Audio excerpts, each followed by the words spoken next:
and you talked about generative AI, and you think about data centers, Ray. And again, don't tweet me or at me on this stat, but it's directionally correct, I think. I read it.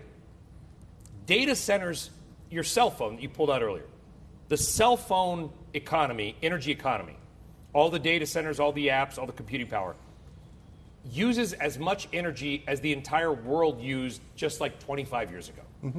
Generative AI, what's it going to do to demand for energy and electricity and all that computational power? So there are a couple of conversations going on here. Let's deal with it. Generative AI, the use of energy.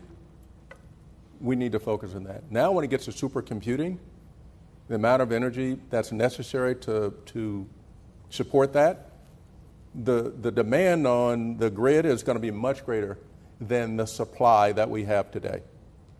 We just don't have enough That's a scary statement you kind of just made. We don't have the infrastructure today to meet that demand. We just don't. And if you think about the alternative sources, either it be wind or power, they're all dependent on critical materials, all of them. So it's just not out of a blue that we're going to be able to create these things or manufacture them. The conversation about fossil fuel gets the reality of America's energy security as evidenced by one of the most important allies that we have, which is Germany. Well, they've been exposed. And so Germany's been exposed, and so the geoeconomy gets exposed. If you look at the balance of trade between Germany and China, Germany probably being the most important ally that we have out of the European Union, and one of the most important allies that exists between the West and the East. Think about that, and think about the exposure that Germany has, as Dina's pointed out, the war in Ukraine. Look at the reversal that we've had to go through to rely on those energy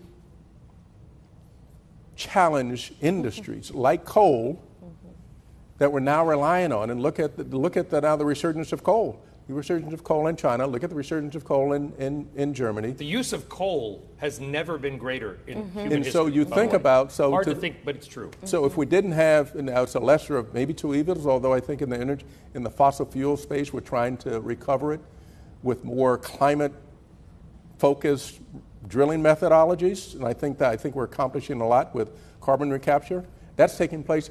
We have to figure out where we are to remain secure from an energy standpoint and advance the economy. And make certain that as we transition, the cost of transition will become that much greater. And so those people who can afford it will be okay, for whom they're indifferent. But today at $6 at the pump, that's pretty expensive. That's just at the Mobile on 12th Street, 12th Avenue right here. You know, that's the one. Don't go there, by the way, if you drove here today. Went there the other day, it was like $6.09. It's one of 3 gas stations in Manhattan. But you were in Detroit, weren't you? I was in Oklahoma City Sunday and Monday talking about energy. I was in Detroit. What's today? Today's Wednesday. Thursday. Thursday. I was in Detroit on Tuesday talking with UAW because they're terrified of what's happening. I spoke with 30 to 40 members myself, just off the record, just, you know, spent the day there just talking to them, and they're worried. I think we've learned a lot. Germany, and I've been over there a few times for CNBC, and ironically, Germany's been saved by great weather. Like they've had these mild winters and mild summers, and they've been able to keep their energy levels high. And I worry if they have a really bad winter, like what lessons? And by the way, you live near Pittsburgh, right? Shell, $4 billion chemical factory outside of Pittsburgh. The BASF is going to. So I feel like, in a weird way, I'm not rooting against Germany, but their woes are our gain. Well, no. Well, first of all, as an ally, we want them to be strong. We certainly, you know. Instead, I'm not rooting against you. But I know what I think you're trying to say is, even they admit that their energy policy did not make sense for the long term, 100%. and they admit that.